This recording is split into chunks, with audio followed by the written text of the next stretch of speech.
I've been trying to talk about Dark Souls for a while, and it's very difficult because there's so much context. It's very hard to explain. So I'm going to just work off the assumption that you already know Souls lore, or maybe I won't. Maybe I'll just talk about it as if it's like mythology or something.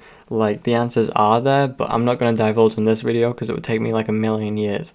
I just want to talk about the funny bald man who kicks you into a pit. So, yeah. In Dark Souls 1, everyone's dead already. And the only people who aren't dead are undead. And those people are going crazy because the only option they have is to keep coming back to life until they go hollow, until they go crazy, and just lose all sense of themselves. But there is this one dude, this very happy little chap called Patches, who never goes hollow, which is really interesting because most characters do. But we don't really think of it much because in Dark Souls 1, all Patches does is kick you into a pit. And it's pretty funny. I didn't find it funny my first 3 playthroughs. I think the first time he tricked me and then I got up and then I killed him. And then the second time I recognized him and then killed him. And then the third time I think I killed him as well. And then any time I played the game after that, I've kept him alive because I recognize it's kind of funny. And then he sells you stuff. Anyway, that's Patches in Dark Souls 1 in Gwyn's Age of Fire, which I won't go into because I won't do justice trying to explain it, and it's a massive ball. Like, it's crazy, it's really conceptual. Essentially, this is me explaining it. Essentially, the world of Dark Souls, or the land Lordran, is controlled by the gods or whatever, and it's all represented by the fire kept in a place called the Kiln of the First Flame. It's a fire because that's Gwyn's whole shtick. That's his motif, right? He's the Lord of Sunlight. So he has a fire, so he has the Age of Fire. And as long as this fire keeps burning, the Age of Fire continues. But that's the thing, is that because he's the one in control, he created all these institutions like the church and his all his children and his knights and whatever. Everything he did was to prolong unnaturally his reign, and he sacrificed everything just to keep a hold of that power. He killed all the immortal dragons, which were like his only threat, and then the only thing that could pose a threat to him after that was humanity, and so he used that against them. I don't know if Gwyn did this himself or what, but he used the undead curse. The undead curse is something only humanity has, where they keep coming back from the dead every time they're killed, and they keep doing that until they go hollow.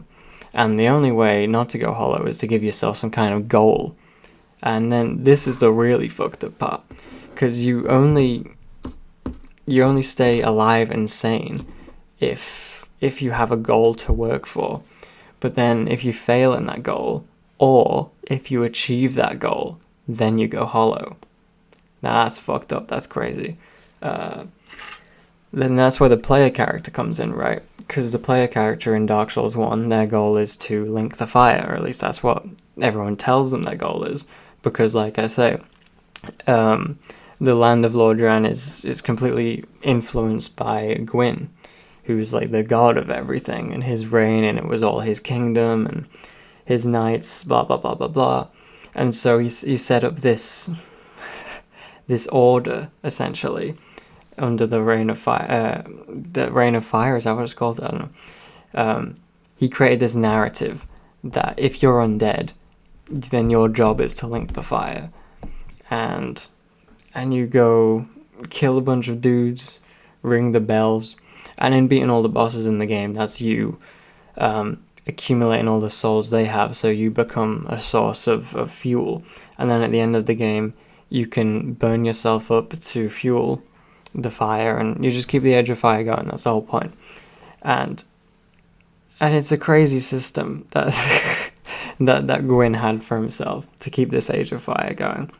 But it worked, and he sacrificed everything. His children were all part of that. I think, Guinevere created the illusion of Anor Londo to keep this narrative going, linking the fire. Gwendolyn gave everything of herself. She's head of the Blue Moon Covenant or whatever it's called. With the big long corridor, that's sick. And then the Nameless King, who is one of Gwyn's sons, didn't align with his goals because he decided he liked dragons after Gwyn had killed all the dragons. So he was stricken from the histories completely until Dark Souls 3. We'll get there. But yeah, Gwyn had done everything, and he'd sacrificed everything to keep this Reign of Fire going. And it worked way too well, because it took everything from him. Everyone in the kingdom is dead or undead, and then they just get used as fuel for the fire, or they go hollow. And it's a really depressing state of affairs. But then you have Patches, who's just this dude who just seems to exist separate from all of this. He's in every game, because he's in every game. He's completely untethered. He's like his own little guy. Sometimes he integrates with the story or the goings-on, like in Bloodborne, where he worships the gods and is a spider. But mostly he's just always doing his own thing, kicking you into pits or whatever. And he never goes hollow, ever, which is really cool. And, but there is one thing. I say he's mostly minding his own business, doing his own thing.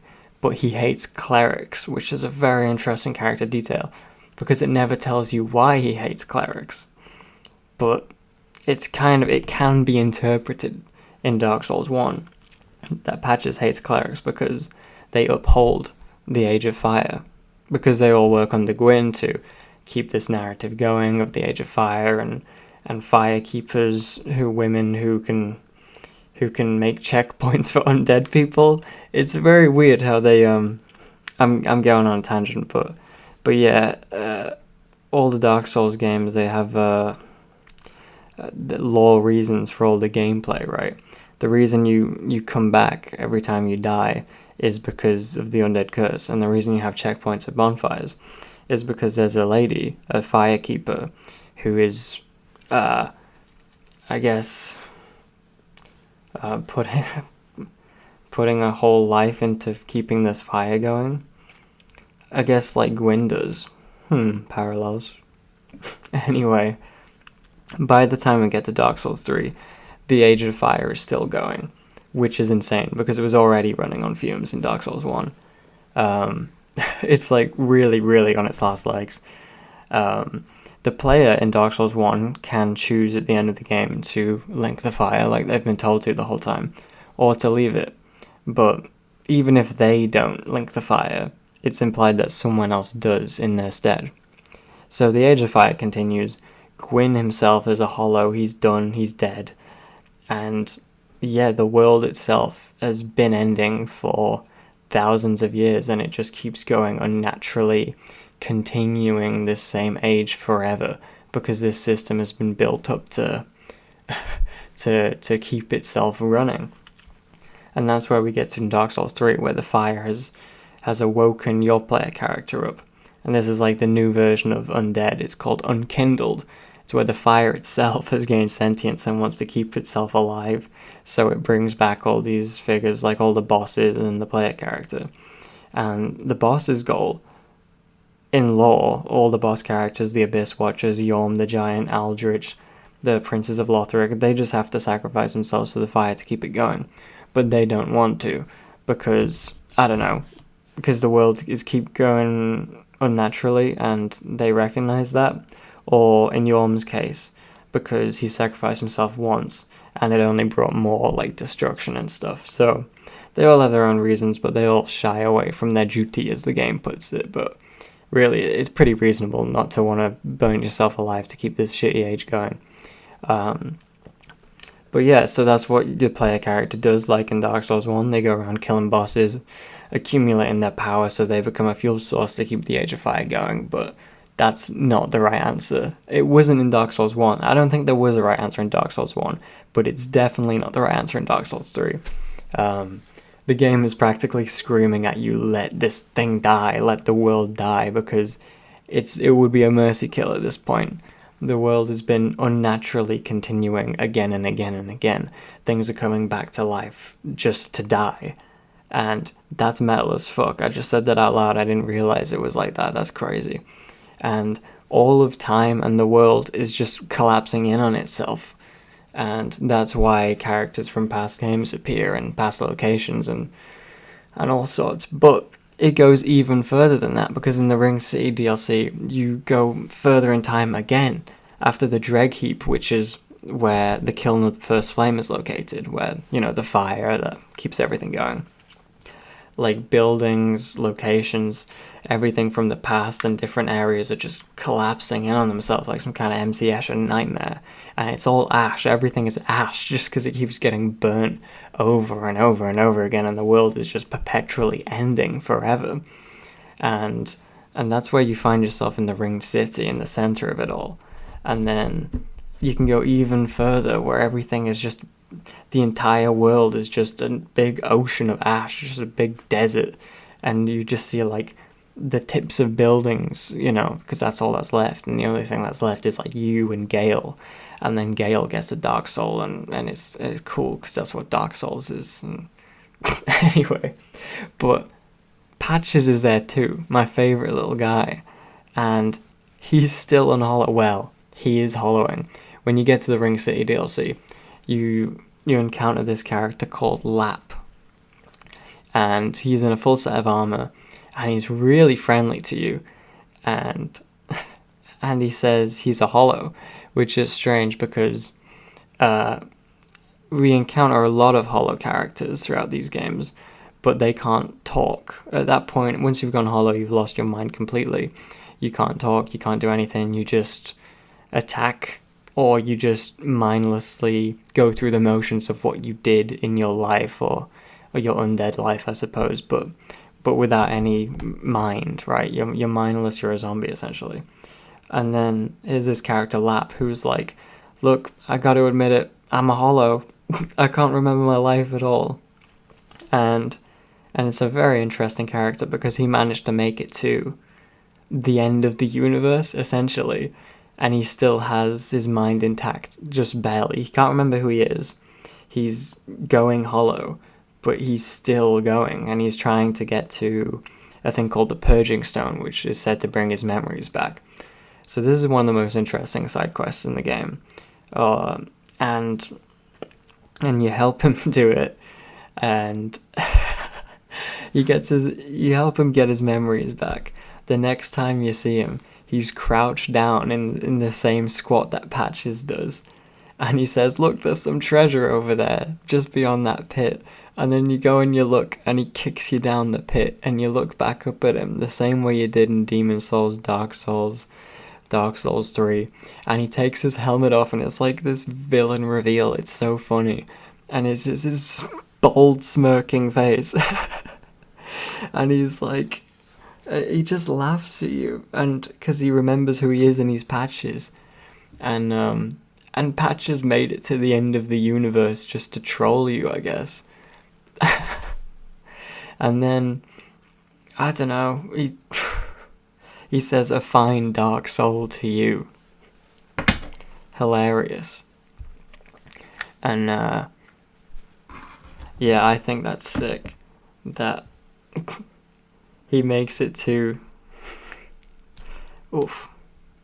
And there's dialogue in the game, right, that low-key implies that Patches is the same guy from Dark Souls 1. And if that's true, then he's been alive millions of years, just kicking people down pits, and that's incredible alone. But what's the thing that keeps him going, you know? Every hollow has a reason to keep going, and if they fail in that goal, or if they achieve that goal, then they go hollow and they lose their minds forever and just become a zombie. There was a dude, Oscar of Astora, in the prologue, the tutorial in Dark Souls 1. He helps you out of your cell. He tells you about the undead pilgrimage, you know, ringing the bells of awakenings, and then he goes hollow. Why does he go hollow? Because his goal that was keeping him going was to ring the bells of awakening and take the undead pilgrimage, and he wasn't going to go hollow as long as he kept pursuing that goal. But then in telling you about it, your character, your character can take that quest in his stead, and in that way, his goal is achieved, or at least he can pass off the burden to someone else, and so he's finally allowed to rest, or he finally gives up and goes hollow, depending on how you look at it. There's who else? Oh, the crestfallen warrior. That dude is so sad. You break out of the undead asylum, the tutorial in Dark Souls 1. You get to Filing Shrine. Hella vibes, great place. First dude you talk to is this sad little guy in chainmail, and he was an undead knight like you who gave up on his quest. He was like, yeah, I was gonna ring the bells of awakening, but it's too hard, no one's ever done it, right? That's what he's thinking. But he still, even though he's really negative and he kind of makes fun of you and he laughs in your face, he gives you a lot of useful information that you can use on your journey. And then he helps you in the same way Oscar does. He helps you ring the bells of awakening. And then when you do that, he's like, damn, someone did the quest and I witnessed it. What am I doing now? And he goes hollow. And then we have Patches, who has been alive for millennia. If we are to believe that Patches in Dark Souls 1 is the same guy in Dark Souls 3, which I believe, due to certain dialogue he has, what's his goal? What is the thing that can keep him going without going hollow? And remember, he does almost go hollow. It takes him to the end of the universe, and he still kind of has a grip on himself long enough to get the Purging Stone and regain his memories. And I think the belief is, and some people have kind of got this idea, but I think the idea is that Patches believes that he's unbreakable. That's why he's called Unbreakable Patches in Dark Souls 3. He believes he will never go hollow. And because he never has, and because, he keeps coming back every time he dies, if that's what we're to believe. We never see that because we only see the player character's perspective and blah, blah, blah, blah, blah. But if he's an undead and he comes back every time he dies, then yeah, he found the loophole. He can never die. He's going to come back forever because his belief is that he's going to keep coming back forever. And every time he does, it confirms his belief, right? So essentially, he's just got the most faith in himself ever, and that's his superpower. I think that's cool. And I think it's sick that he made it to the end of the universe. It's so sick. It's so cool. This is the coolest character ever. I love Patches. I've really wanted to make a video like this for ages. This is just yapping though. So I don't know if I'll upload this or if I'll edit it down or whatever. Or maybe I should do an actual video where I write a script and stuff. But I don't know. I don't know. A fine dark soul to you. Why does he say that? That's so funny. Maybe he knows. How much does Patches know? Okay, open discussion. Regardless of whether or not you think Patches is the same guy in Dark Souls 1 and Dark Souls 3, he seems to know a lot, right? And you can infer he helps the player character out at the end. He kicks them off a pit one last time, just for fun, just for old time's sake. But he actually helps them. He helps them go the direction they were supposed to go. And you could argue that he does this throughout Dark Souls 3.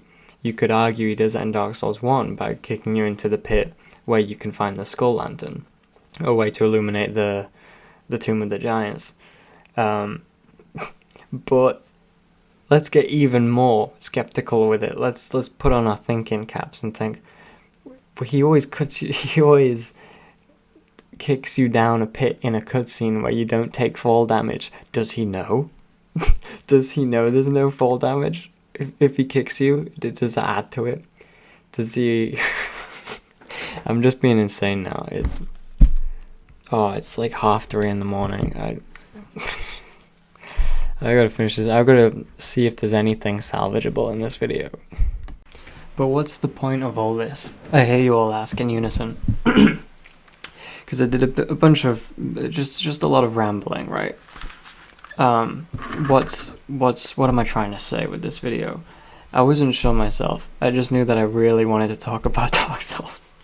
But I do have a point, and I've realized the point is Dark Souls 1 is a massive metaphor for depression, in the same way that Berserk is, but you can play Dark Souls, so I feel like it can be an even more effective metaphor in that way, because you as a player are choosing to keep going. Every time you pick the controller up to keep progressing in the game, you are preventing your character from going hollow, and in that way, you are so connected, you're so in that world, you know? And it's so good, and it's challenging, it's super difficult. It tests your patience a lot, but then it's so rewarding when you actually do it.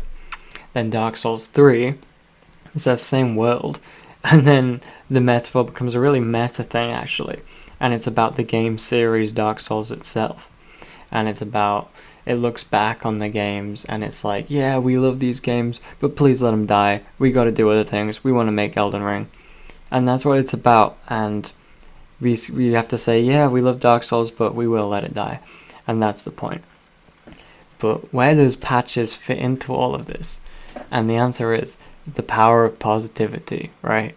If Dark Souls 1 is about continuing in the face of adversity every time, it's a big hardcore metaphor for depression, and you have to just keep going and going and going, and just not giving up and staying determined. And that's what Dark Souls 1 about, and Dark Souls 3 is about celebrating the legacy of the games, and there's more. There's, you know, emphasizing some of the other themes and so much lore and stuff. Then Patches is just an absolute stand-in for the power of positivity, and that sounds weird, but he's the most happy bloke, you know? There's Siegmeyer, Siegward, the Onion Knights, they're happy chaps, you know? But then they get really depressed because they're tethered to the world, you know? They've got the quests, the one's got his daughter, the other one's got Yorm, and their relationship, and it's really sad and it's epic, and they achieve their goals or fail in their goals, and then they go hollow, or they just die. Was Siegward even undead? I don't know. And then you've got people like Celeste, who are famously jolly in Dark Souls 1, despite it being such a sad game, such a brutal game, very difficult. You've got this dude Celeste, who's just so charming and so happy, and he's jolly, and he keeps you going, you know.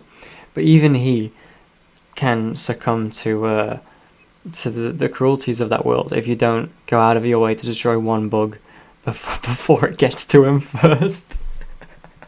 Sorry, it sounded really goofy when I said it like that, but that's the game. Yeah, so what's the difference between these happy characters, these characters who really do have a goal to keep pursuing, and Patches, a dude who's just a dickhead, who just fucks you over and kicks you into a pit? And I think the difference is in motivation, you know.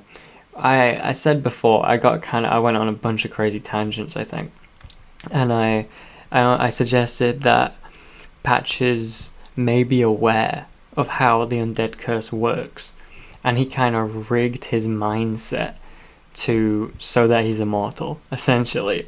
Every time he comes back, it reinforces his belief that he will always come back, and so he's unbreakable in that sense. But maybe it's more simple than that. Maybe it's not that he has this meta knowledge, right? That's goofy as hell about, you know, the world or the game mechanics or any of these things. Maybe he's just really confident in himself, because he will always just do him. In every game he's in, this extends beyond Dark Souls 1 and 3. Every time you see him, he's always just kicking people in pits, or groveling for mercy, or, you know, all these cheap, funny things that aren't heroic at all, but he always survives. And I think it's because he's always looking out for himself. I don't think he necessarily respects himself or anyone, but he believes that he's gonna make it, right? I don't know if Celeste does when he starts doubting himself, He's like, am I ever gonna find the sun, you know? Or Sigurd in Dark Souls 1, who's like, who doubts himself because of the player character's competence, and he compares himself and his ability. Or, you know, Sigurd in Dark Souls 3, who just completes his quest or dies trying. And then there's Patches, who's just always gonna be Patches. And I think that's really comforting. And I think that's the point of his character, is that he's just a guy that's always gonna, you know, he's always gonna do his thing. And because he knows himself, I think, and he knows what he wants, he knows he likes kicking people into pits, he hates clerics, you know, and he's just gonna keep doing that for eternity. And I think that's cool. I think that's really cool. And maybe there's more, I'll have to stew on it. But I think that's why I like Patches so much. Yeah. So what is the take here? If Patches is as positive as Sigurd Siegmeyer, but like I say, he's confident in himself. He's not exactly brave. Like he's a coward, and he's underhanded, and he tricks people all the time. So why does he make it? Why does he live so much longer? Why does he outlive everyone? This is why it's so sick. And this video's gone too long, but he's just a guy, he's just a dude that outlives gods. He outlives everyone. And I'm trying to define what that is. And I think it's a mixture of things. One, I think on some level he's aware of how the undead curse works, and he's manipulating it. Not that he has any meta knowledge or anything, but you know, it's all about having a goal that you strive for. That's the difference between him and Soler, or him and Sigurd, or Siegmeyer, or any of these guys. He doesn't have a concrete goal. Like, all of these guys have a quest, so to speak. If they achieve it, they go hollow. If they don't achieve it, they go hollow. Patches, he's just doing him. He's never doing anything in these games other than random bullshit, tricking people, killing people, hanging out. You know, he's always just doing him, and I think maybe that's why he survives, because he has such a strong identity and a sense of self. I think that's what I mean, more so than a self-confidence. But maybe it ties together. Maybe that's his whole thing, is self-identity. And maybe that's why he hates the church, because, I don't know, as Albert Camus may say, it's philosophical suicide. One ceases to think for themselves when they give themselves to a way of thinking, like religion. Maybe Patches is just all about individual freedom. It's strange, because I don't know his ideas on, the way of the white. And in Dark Souls, they had all like firekeepers locked up, and it was really unethical, and the clerics or whatever, they were bad. So Patches hating clerics is kind of based, I'm not gonna lie. I don't know. Again, I've talked way too much. This just intrigues me. The more I think about it, the more intriguing it is. So, get in the comments. Tell me what you think of Patches. Tell me if you think there's another Souls character with as much depth as Patches. And I don't know if he has the depth, or if he's just open enough that I'm projecting all this, because, I don't know, because there's enough to guess about his character. But the self-identity thing rocks. And I think that's why he likes the player, or he always comes around to liking the player in the end, if the player doesn't kill him. Especially in Dark Souls 3. Oh my god, the lap protagonist dynamic, incredible. And he likes Grey Rat, the thief. And a whole aspect I haven't mentioned at all, is Patches always tries to trick people. He says, look, there's treasure over there. And then you look for the treasure, and then he kicks you. So is he just punishing your greed? That's what a take a lot of people have, but he himself is greedy, because he talks about taking people's trinkets and stuff. But does he actually? Because do we actually see him take trinkets? We never do. we confirm he does. I mean, again, he talks about it. Why would he say that he takes trinkets if he doesn't? Well, why would he dress up as an onion knight to save his best friend? Right? That's something he does in Dark Souls 3. It's like he puts on this front, he tries to act as evil as possible. And he is, in some, maybe not evil, but he's a dickhead. He kicks people into pits and stuff, and he makes people go hollow. But maybe the people he's tricking are always bad people. And his litmus test for you as the protagonist, obviously you're not a bad person, but every time he tricks you, it's punishing you for being greedy, right? I don't know. Maybe this is very strange. I was trying to wrap up the video, and now I've just made another 5 minutes. So I'm just going to end it now before it gets way too long. Please let me know what you think.